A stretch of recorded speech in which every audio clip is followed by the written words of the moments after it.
Hello, everybody. Let's see you again. And let's start our lecture number 6. Okay? Okay, that's nice. So, our lecture in course of sensors and instrumentation. Today, we will be continuing study the piezoresistive sensor and what I want to say. You know that individual textiles are addressed by selecting the corresponding row and column.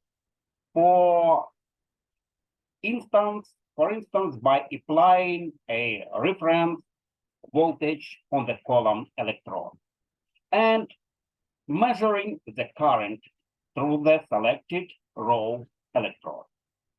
By using multiplexers for both the row and the column selection, the whole matrix can be scanned quickly. However, due to the continuous nature of the resistivity of the sheet, the selected textile resistance is shunted by resistance of all other textiles. As can be seen in the model of the tactile sensor that given on the right figure, on the figure B. For instance, when selecting textiles, we have A-1, the textile resistance should be R A bar and is shunted by the resistance R RB and RB stretched, as resulting in unwanted crosstalk between the textiles. So even when the inter-electrode resistance are large compared with these textile resistances, the selected textile resistance is shunted by RC and RC stretch. And this phenomenon is denoted by phantom imaging, because the unloaded textile is virtually loaded.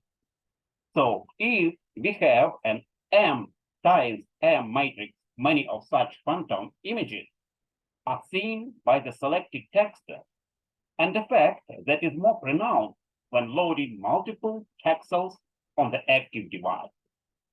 Crosstalk and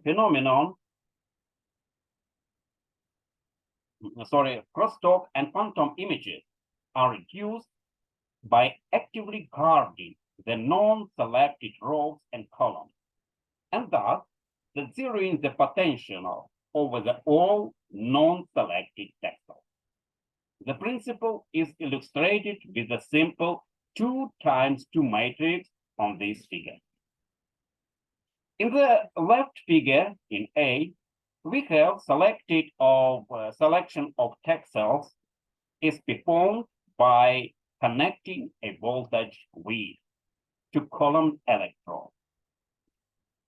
Column electrode as according to the A-axis, and measuring the resulting current through the row electrode 1 on the bottom here, while all other rows and columns remain floating. It's B and 2, right? Obviously, since the additional current component I2, as we have in the one, initially we have I1, and the current I2 we have here, flows through the other 3 textiles resistance, 1, 2, and 3. And the parallel textiles resistance amount will be VA over I1, and it will be equals RI2 plus RB2 and plus RB1, right? So on the right figure, the figure B, the non-selected row electrodes are all connected to ground, as you can see here, A and the B, right? The additional current, which is now I2, yes, in this car, and flows directly to ground.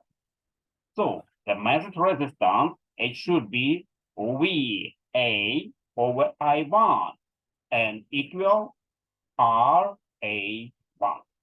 RA1 as integral. Is it correct? Do you agree with me? Nice. Which is just the resistance of the selected textile. But we should note it that the current through the selected column electrode, and selected column, I think here is the A, right? And it can be quite large. In particular, when many textiles on this column are loaded and thus have low resistance value to ground. Also, not strictly necessary grounding of the non-selected column electrodes is preferred too. Is due to prevent possible interface due to the large resistance of non-loaded textiles. You know, various alternative schemes have been investigated aiming at increased effectiveness of this solution and reduction of electronic complexity. Many researchers have tried to increase the resolution of tactile sensors, at the same time reducing the major drawbacks as technical complexity, stiffness, dimension, and susceptibility of damage. You know, we give here a selection out of the many ideas published during the last few decades as a source of inspiration for mechatronic design. Glued onto the elastic layer, the conductive electrodes affect significantly the elastic properties of the pressure-sensitive material. Therefore, the use of anisotropic elastomers has been proposed, and this material shows a high conductivity only in one direction and a low conductivity in perpendicular direction. Another solution where the functions of pressure sensitivity and readout electrodes are combined. In this case, the sensor consists of a two orthogonally positioned array of conducting fibers. Usually, if the A times A textiles are defined by the crossing point of the fiber. As you can see, fibers and these elements of hands. And the contact resistance changes with pressure, mainly due to a reduction in contact area. A completely different approach is to avoid having electrodes on top of the elastic layer, having front side of the tactile sensor free to be accessed by objects. One of the solutions applied in, for instance, the tactile sensor is based on a double-side printed circuit board.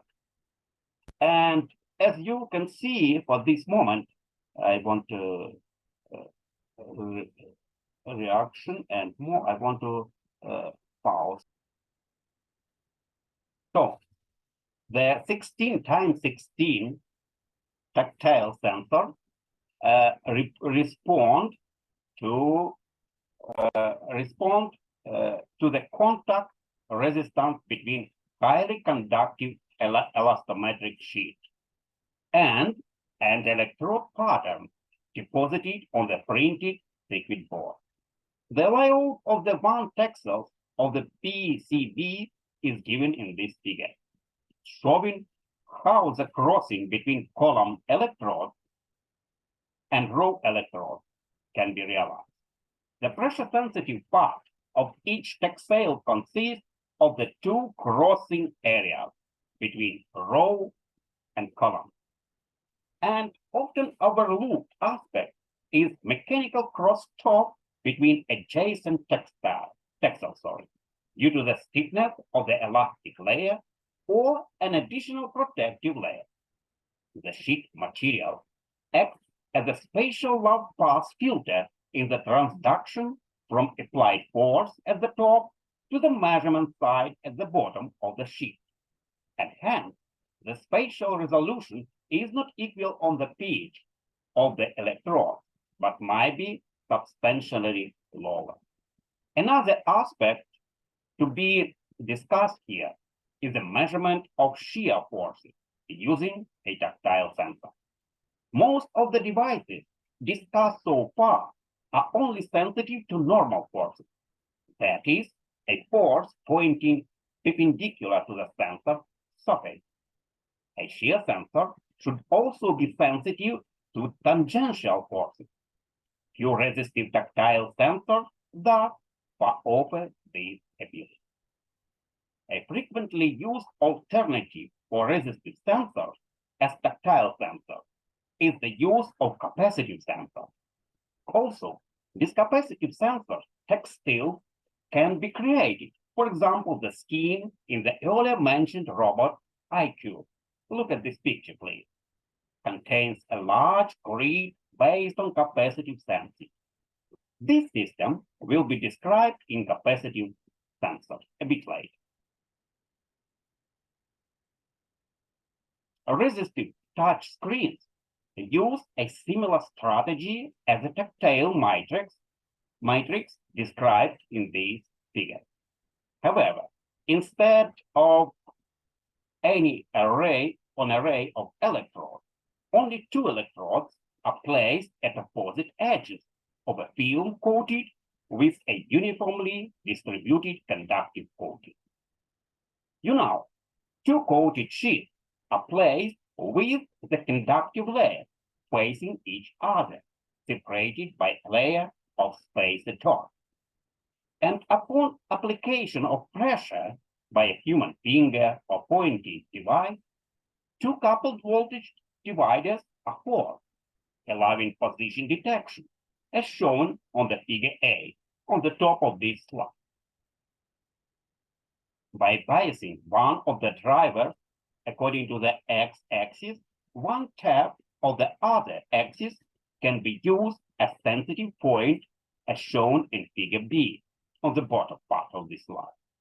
Also, these resistive screens are still used in industrial human interface applications because they are largely replaced the capacitive screen and because the latter have a higher repeatability and support multi-touch. So, resistive touch screens have to be recalibrated occasionally since the system relies on absolute resistive values.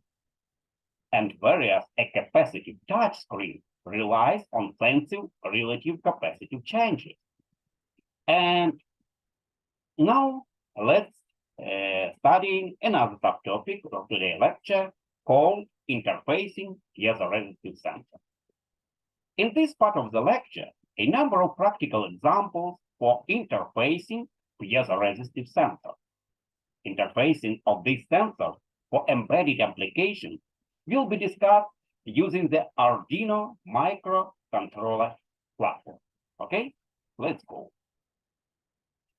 In ebooks on sensors, application examples dealing with qualitative analysis of sensor data, and that data can be found. In most cases, a voltage divided circuit in the figure A on the left part of the slide is used to convert a resistive change into a voltage that can be measured using an ADC. However, a voltage delivery introduces additional nonlinearity. And when a sensor is placed in the lower branch of the delivery, in other words, using a pull-up resistor R1, the output voltage V0, resistor 1, and output voltage we have here, and this V0 satisfies Vi divided by the sensor R plus sensor R1. Okay? And moreover, the pull-up or pull-down resistor might introduce additional, very often it's a thermal noise and temperature dependencies to the system. At the same time, the picture B illustrates a practical example of interfacing a nonlinear piezo-resistive sensor using an inverting amplifier and negative voltage sources. Using the graph right example, the circuit of the bottom figure, as you can see here on the bottom, this figure is a practical implementation of our circuit on circuit bit. And this implementation can be used as a linearization circuit. So when choosing the resistor value for pull up or pull down, the selection has to be in the expected range of the resistor sensor. Besides this, match the sum of the resistance sensor and pull up or pull down should be high enough to minimize current consumption and reduce heating. Why? Because we have I squared times R power dissipation. So the ICL 7660 is chosen in this case as supply voltage inverter. With the two capacitors, this circuit generates a voltage of minus 5 volt from the normal 5 volt supply voltage. In the code now, the measured voltage increases linearly with the applied force. And for calibration, a linear multiplication and offset might be sufficient. A load cell of 4 strain gauges in bridge configuration, as discussed earlier, can be interfaced using an instrumentation amplifier, as you can see on this slide. The voltage difference between the two branches of the Wheatstone bridge can be fed directly into the amplifier.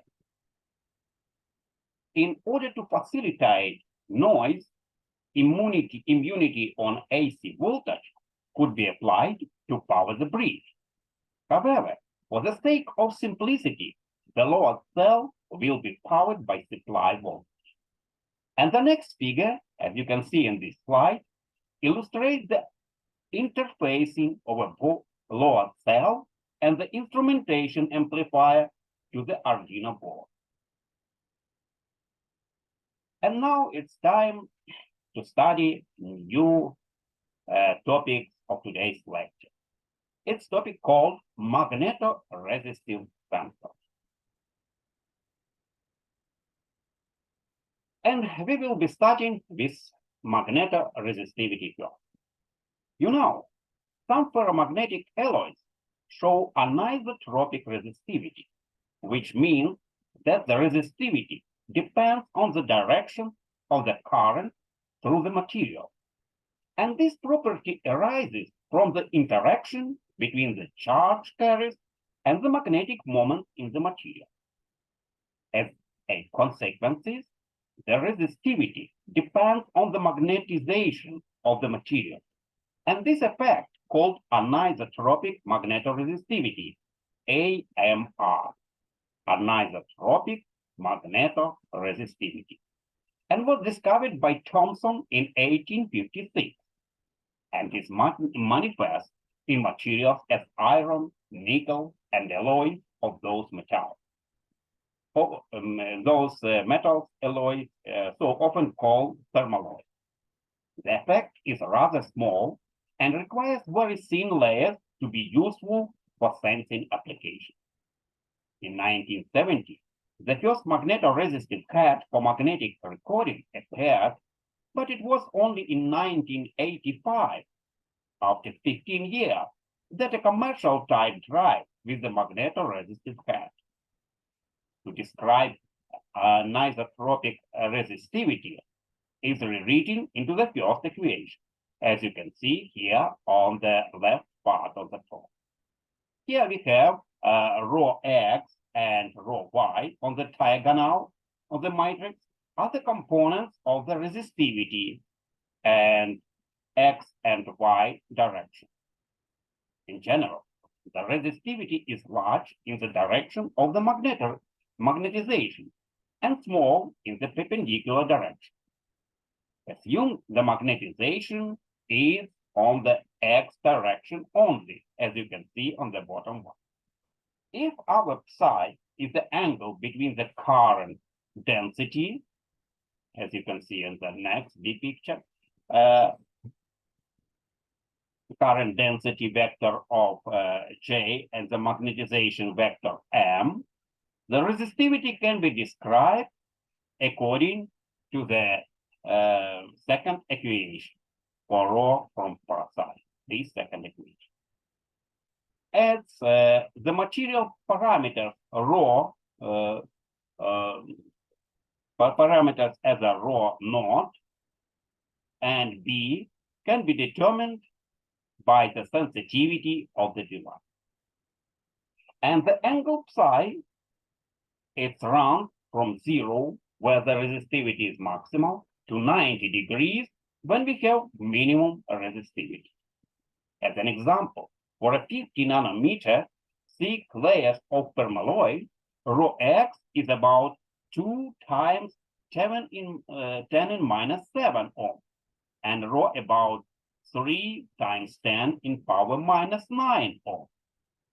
And the sensitivity of AMR material is usually expressed, as you can see in this expression. So it depends for the rho, right? The magnetization vector M, as you see his direction here in horizontal part, has a preferred direction set by the shape of the ferromagnetic body.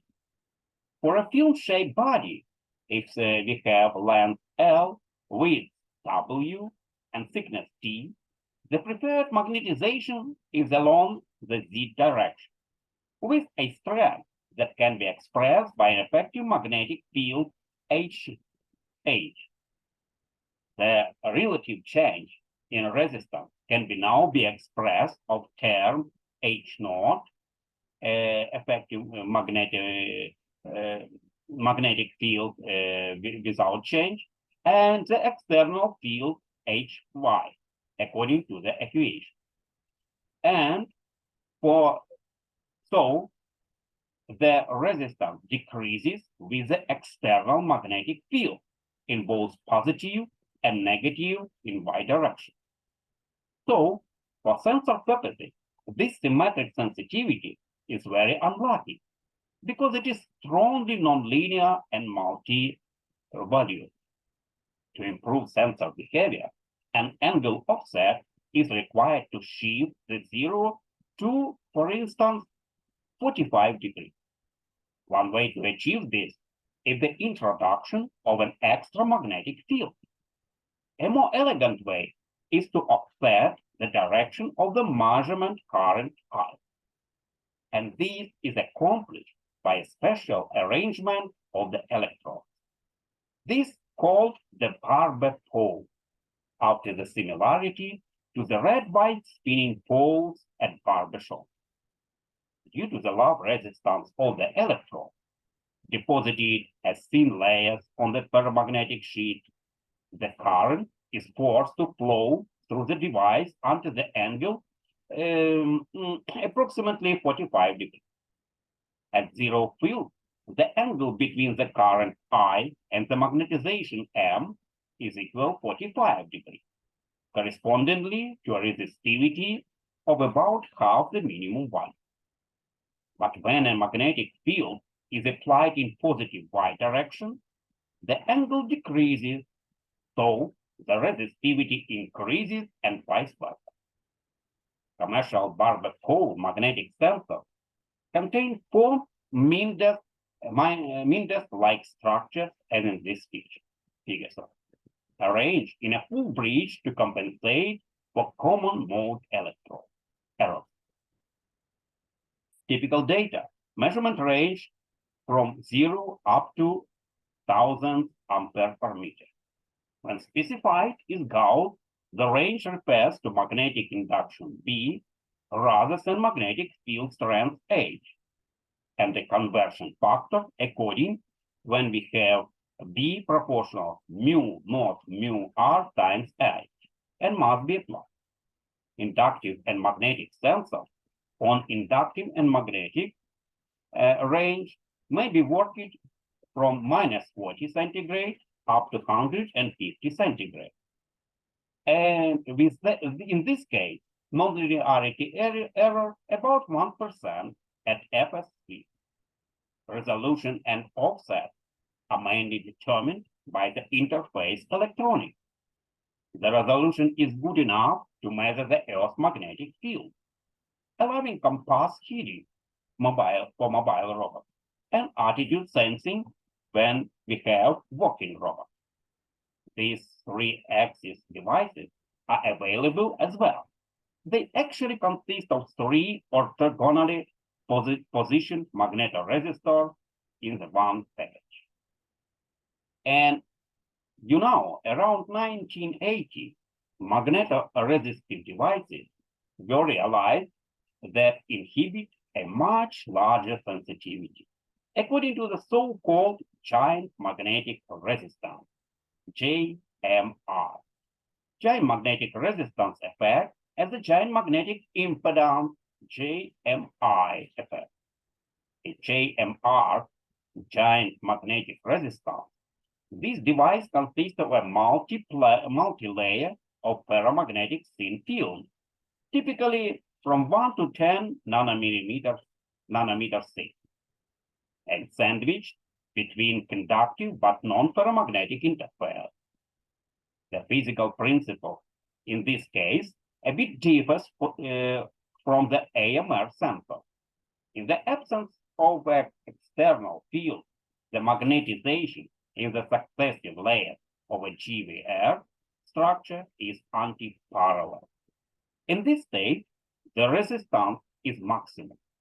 At a sufficiently strong external magnetic field, the magnetizations are in parallel, corresponding to a minimum resistance.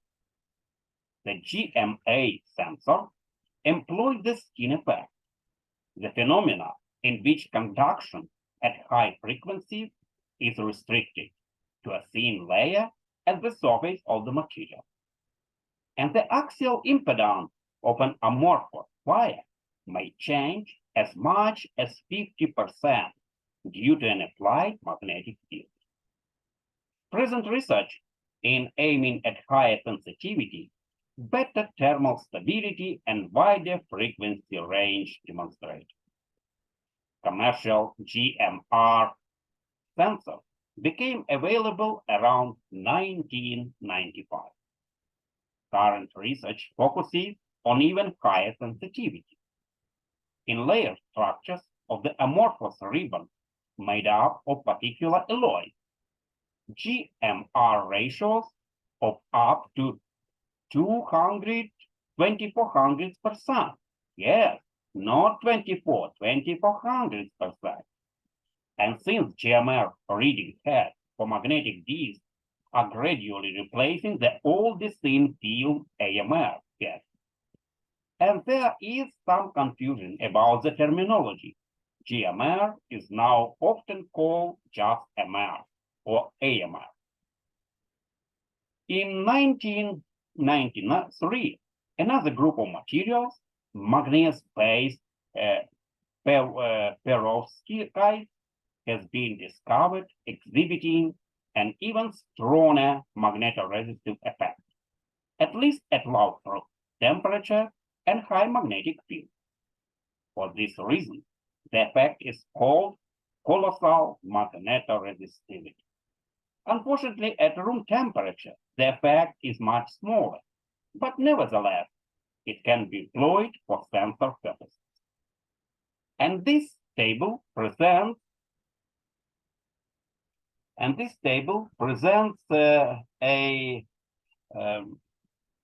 some specification on these 3 types of magnetoresistive sensors. The resistor in the AMR sensor are configured as 2 Wheatstone bridges, and allowing the measurement of the magnetic field in 2 orthogonal directions. The selected GMR sensor uses a Wheatstone bridge as well. Its output is a differential voltage, and a differential amplifier is required to convert these to a single-sided output. The GMI sensor in this table consists of an amorphous metal wire with a pickup coil wrapped around the wire, and this wire is driven by an AC current of 200 kilograms. The frequency range of this sensor is, however, much lower compared to GMR and AMR. It's up to 1 kilohertz. The sensor package contains 3 GMI sensing elements. The output signals are buffered in a sample hold circuit, amplified and multiplexed. Magnetoresistive sensor measures essentially magnetic field strength. Therefore, many applications are feasible, for instance, as a compass for mobile robots. Combined with a magnetic source like permanent magnet, active coil, and each magnetic field. In this case, magnetic field sensors are useful devices for the measurement of a variety of quantities in the mechanical domain. Various possibilities for linear and angular position detection using AMR sensors. AMR sensors are applied for vehicle detection. In this case, the sensors measure the change in Earth's magnetic field when a vehicle is passing the sensor. The system is used to monitor the traffic on highways. And GMR and GMI sensors too have been extensively tested for measuring a variety of mechanical quantities. For instance, contact-free position, angle and speed, stress in steel bars, and torque. They appear also useful for non-destructive testing, and because of their small size, for biomedical applications. Most commercially available AMR sensors are manufactured as simple analog devices without additional processing on chip, displayed graphically in this figure. Sinusoid, right? For further processing, a separate ADC is necessary. This, in contrary to, for example, Hall effect-based position sensors, which are usually manufactured with a digital signal interface. In terms of performance, manufacturer lists as advantages of AMR sensor compared with Hall effect sensor, a higher sensitivity, so more cost-effective since the necessary magnets can be smaller, and smaller packages and lower power consumption. Regarding applications in mechatronics, AMR sensors are used for similar purposes as Hall sensors. Properties of commercial magnetic sensors and applications based on the combination of a magnetic source and magnetic sensors will be discussed further in the lecture on inductive and magnetic sensors. And now another subtopic called thermoresistive sensor. The resistivity of a conductive material depends on the concentration of free charge carriers and their mobility. The mobility is a parameter that accounts for the ability of charge carriers to move more or less freely throughout the atom lattice. Their movement is constantly hampered by collision. Both concentration and mobility vary with temperature at a rate that depends strongly on the material. In intrinsic, or as so often called on pure semiconductors, as you can see here on the middle, the electrons are bound quite strongly to their atoms. Only a very few have enough energy at our room temperature to move freely. At increasing temperature, more electrons will gain sufficient energy to be freed from their atoms. So the concentration of free charge carriers increase with increasing temperature, right? Okay. As the temperature has much less effect on the mobility of the charge carriers, so the resistivity of a semiconductor decreases with increasing temperature. Its resistance has a negative temperature coefficient. In metals, all available charges carriers can move freely throughout the lattice, even at room temperature. Increasing the temperature will not affect the concentration. However, at elevated temperature, the lattice vibrations become stronger, increasing the possibility that the electrons will collide and hamper free movement throughout the material. Hence, the resistivity of a metal increases at higher temperature. Their resistivity has a positive temperature coefficient. And the temperature coefficient of the resistivity is used to construct temperature sensors. Both metal and semiconductors are applied here. They are called metal resistance thermometers and thermistors, respectively. Another subtopic, resistance thermometer. The construction of a high-quality resistance thermometer requires a material, namely metal, with a resistivity temperature coefficient that is stable and reproducible over a wide temperature range. By far the best material is platinum, due to a number of favorable properties.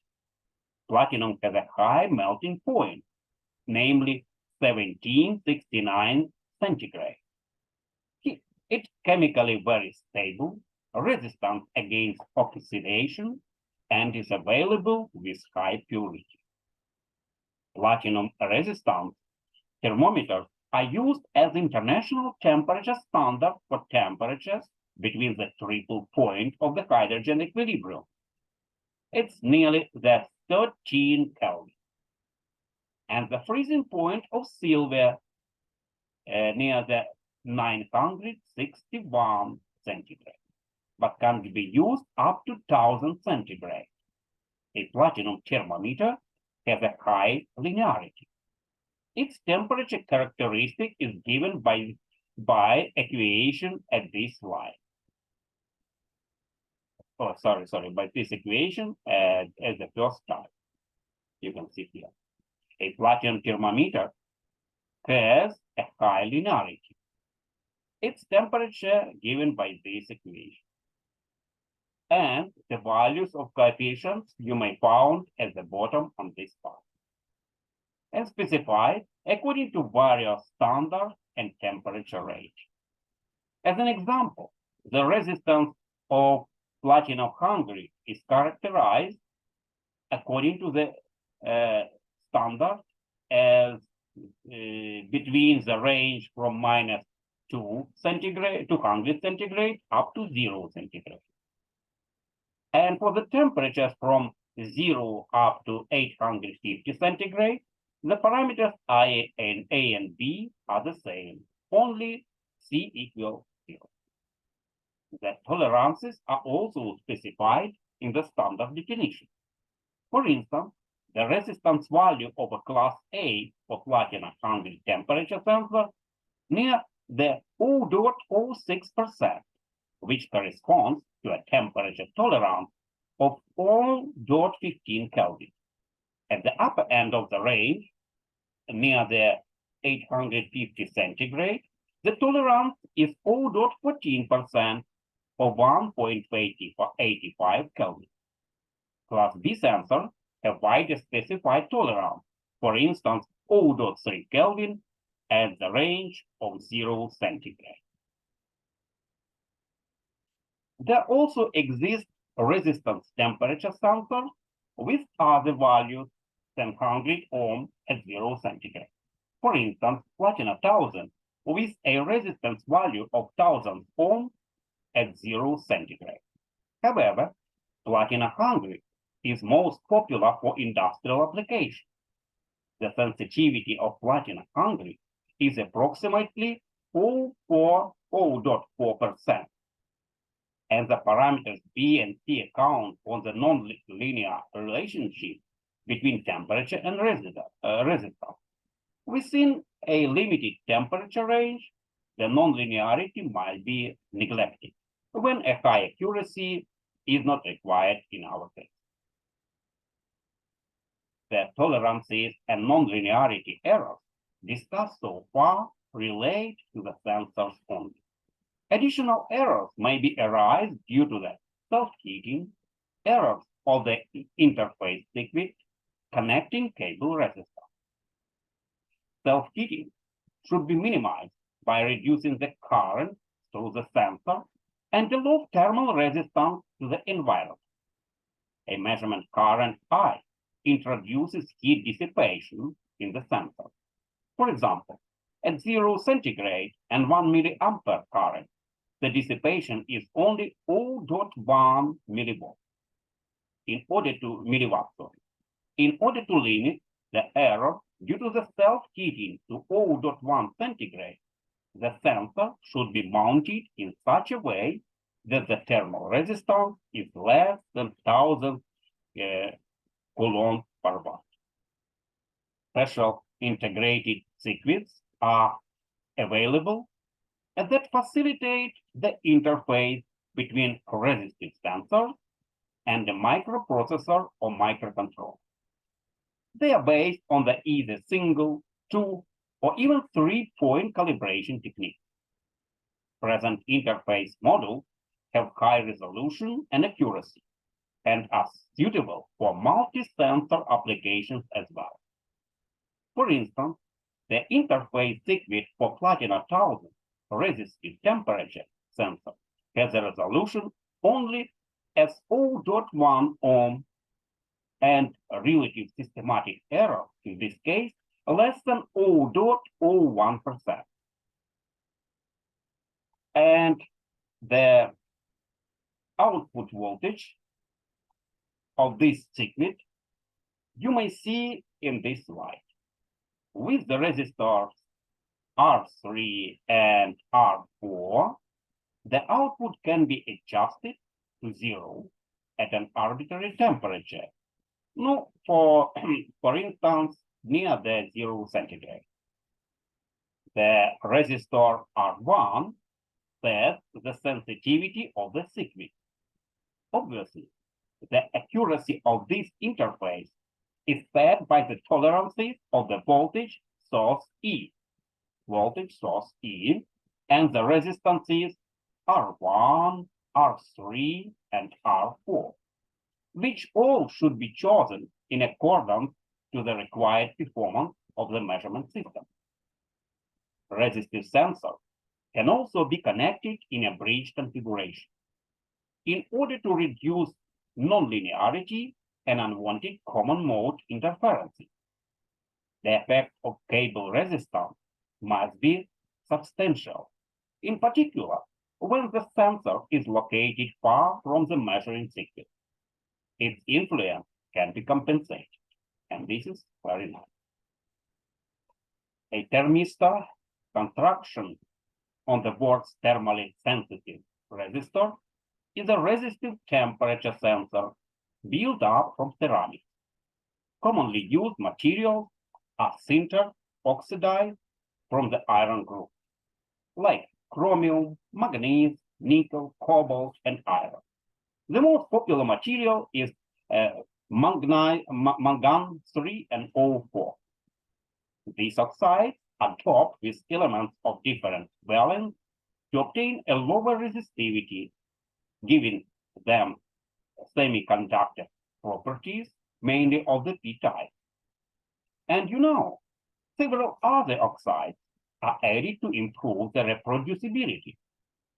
To obtain a stable sensitivity, thermistors are aged by special heat treatment. Typical value of the drift in resistance after aging treatment is only plus 0.1% per year. Thermistors cover a temperature range usually from -100 to plus 350 centigrade, but particular types go down to 2 Kelvin at the ruthenium oxide. Their sensitivity is much larger than that of metal resistant thermometers. Furthermore, the size of thermistors can be very small, so that they are applicable for temperature measurements in or on small objects. Compared to metal resistant thermometers, a thermistor is less stable in time and shows a much larger nonlinearity. The resistance of most semiconductors has an NTC, and this also applies to thermistors. That is why a thermistor is also called an NTC thermistor or just an ATC. Also, thermistors with PTC do exist. The temperature dependence of NTC is given by these upper equations, where we have R from T0 is a resistance at the reference temperature T0. Usually it's 25 centigrade. This is a constant that depends on the type of NTC. From this equation, it follows for the temperature coefficient of sensitivity of an NTC, and we can get C at the next equation at the bottom. Further, it should be realized that due to the nonlinearity of the temperature characteristic, the sensitivity varies with temperature, as also appears from the expression given above. The parameter B here in this equation is in the order of from 2000 up to 5000 Kelvin. For instance, if B equals 36,100 Kelvin and room temperature 300 Kelvin, the sensitivity amounts of -4% per Kelvin. At the range of 350 Kelvin, the sensitivity has dropped to -3% per Kelvin. So not too high in this case, right? The resistance value of a thermistor at the reference temperature depends on the material, the drop-in type, and concentration, the device dimension, and geometry too. Values of resistance at the temperature of 25 centigrade range from a few ohms to some 100 kilo. The accuracy of thermistor is in the other order of the ±1 centigrade for standard type and ±0.2 for high precision type. Like metal resistive sensors, NTCs to suffer from self-heating. The current through the sensor should be kept low in order to avoid large error due to the self-heating. And generally, a current less than 0.1 milliampere is acceptable in most cases. This is called zero power mode. The effect of self-heating also depends on the encapsulation material and on the dimension and shape of the sensor. In particular, the condition of the environment, like gas or liquid, steel or fluid, determines the self-heating. A measure for this effect is the thermal dissipation constant, a figure that is provided by the manufacturer for various sensor types and various environmental conditions. It ranges from about 0.5 to some 10 milliwatt per Kelvin. The basic shape of thermistor is a chip, a slice of ceramic material with metallized surfaces for the electrical contact. The device is encapsulated in a coating of thermally conducting epoxy to ensure mechanical protection and allow thermal resistance to the measurement object. There are various shapes available, like disc, glass bed, roll, surface mount, and so on. The smallest devices have a size down to 1 millimeter. To measure the resistance value of an NTC, the device can be connected in a single element bridge. In this case, 1 NTC and 3 fixed resistances have been, or in a car of full bridge configuration with 2 respectively 4 NTC. This type of interfacing is used when small temperature changes or temperature differences have to be measured. Thermistors are small size and low-cost temperature sensors and useful in applications where accuracy is not a critical design parameter. They can be found in all kinds of systems for the purpose of temperature monitoring and control, for temperature compensation in electrical systems, like amplifiers and oscillators, and many other users. Besides NTC thermistors, there are also PTC thermistors. The base material is barium or strontium titanate, made semiconductivity by adding particular impurities. The temperature effect differs essentially from that of a thermistor. PTCs have a PTC over a rather restricted temperature range. Also, altogether, they cover a temperature range from 60 up to 180 centigrade. Within the range of a PTC, the characteristic is approximated by this equation on the top. The sensitivity in that range is B per Kelvin, and can be as high as 60% per Kelvin. PTCs are rarely used for temperature measurement because of lack of reproducibility and the restricted temperature range of individual devices. They are mainly applied as safety components to prevent overheating at short circuits or overload. A relatively recent and demanding application example for thermistors and TS resistors is the use in plastic extruder heat for 3D printers, like in this figure. After many changes and design variations, currently almost every extruder design makes use of a similar 100 kilo-ohm glass thermistor. And this resistor typically has a temperature range between -50 up to 260 centigrade, and values for R25 and B and can be worth up to 3,950 Kelvin respectively. The resistivity of some materials, for instance, cadmium sulfide and cadmium selenide, depends on the intensity of incident light. This is called the photoresistive effect. A resistor, in this case, made up of such a material is the LDR, photoresistor. In the absence of the light, the concentration of free charge carries are low. Hence, the resistance of the LDR is high. And when high light falls on the material, and you can see here, you see, free charge carries the generated. The concentration decreases, and thus the resistance decreases with increases intensity.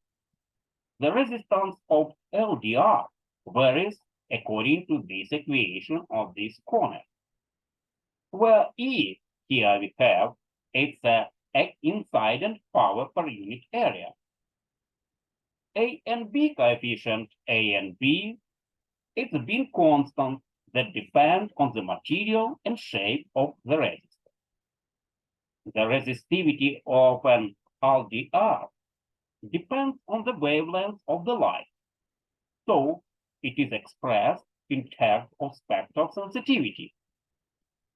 And figure B on the right side of this slide shows the relative spectral sensitivity for two types of cadmium resistors, and one typical and one with high sensitivity with red color. The sensitivity is normalized to the maximum sensitivity within the bandwidth. Apparently, below 100 nanometers and above 850 nanometers, the LDR is not sensitive. The spectral sensitivity of this material matches rather well that of the human eye. Therefore, the sensitivity is also expressed in terms of lux, or rather wavelength, as the material are used. In the near eye radiation region from 1 to 3 micrometer, and in the medium part, and many other alloy may be used. In figure A, shows the resistance illuminance characteristic of typical cadmium LDR. You should be noted that the strongly nonlinear response of the device. Even in complete darkness, the resistance appears to be finite. And this is the dark resistance of the LDR, which can be more than 10 mega ohms. The light resistance is usually defined as a resistance at an intensity of 1000 lux. It may be vary from 30 to 300 ohms for different types. Photoresistors change their resistance value rather slowly. The response time from dark to light is about 10 milliseconds. From light to dark, the resistance varies only about 200 kiloohms per second, resulting in a response time about 1.5 seconds. LDR are used in situations where accuracy is not an important issue, like dark light detection only. For example, in alarm systems, in the exposed meter circuit for automatic cameras, and in detectors for switching street lights on and off. Also, in almost every starter kit for embedded control, an LDR is added as genetic analog input device. The simplicity of use and convenient interfacing using a voltage divider makes the LDR the standard device for getting started with a resistive sensor in embedded systems. And now we will start studying capacitive sensors. Capacitive sensors for displacement and force measurement have a number of advantages. A capacitor consists of a pair of conductors. Since no other materials are involved, capacitive sensors are very robust and stable, and applicable at high temperatures and in harsh environments. The dimensions of capacitive sensors may vary from extremely small in microelectronic mechanical systems, MEMS, up to very large, up to several meters. The theoretical relation between displacement and capacitance is covered by a simple expression, which in practice can be approximated with high accuracy, resulting in a very high linearity. Using special construction, the measurement range of capacitive sensors can be extended almost without limit while maintaining the intrinsic accuracy. Moreover, because of the analog nature of the capacitive principle, the sensors have excellent resolution. I I see we have not enough time now to study all of that. So now we can continue this topic next lecture. Okay? And for this moment, I hope you enjoyed this lecture, and I'm looking forward to see you next time. Bye.